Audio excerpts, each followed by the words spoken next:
இந்த வீடியோவை முடிஞ்ச அளவுக்கு நிறைய பேருக்கு ஷேர் பண்ணி விடுங்க, முடிஞ்ச அளவுக்கு நிறைய பேருக்கு தெரியப்படுத்துங்க.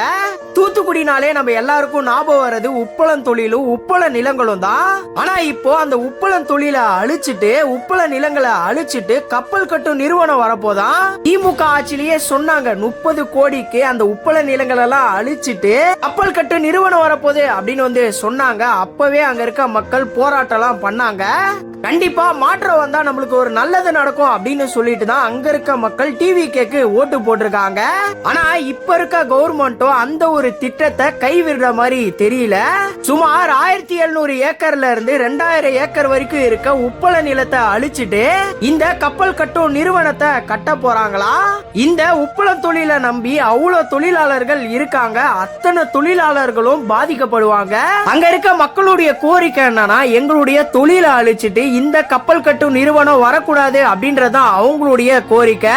இத இப்ப இருக்க அரசு இந்த ஒரு திட்டத்தை கைவிடணும். இந்த வீடியோவை முடிஞ்ச அளவுக்கு நிறைய பேருக்கு ஷேர் பண்ணி விடுங்க. நீங்க இத பத்தி என்ன நினைக்கிறீங்க அப்படின்றத கமெண்ட்ஸ்ல சொல்லுங்க.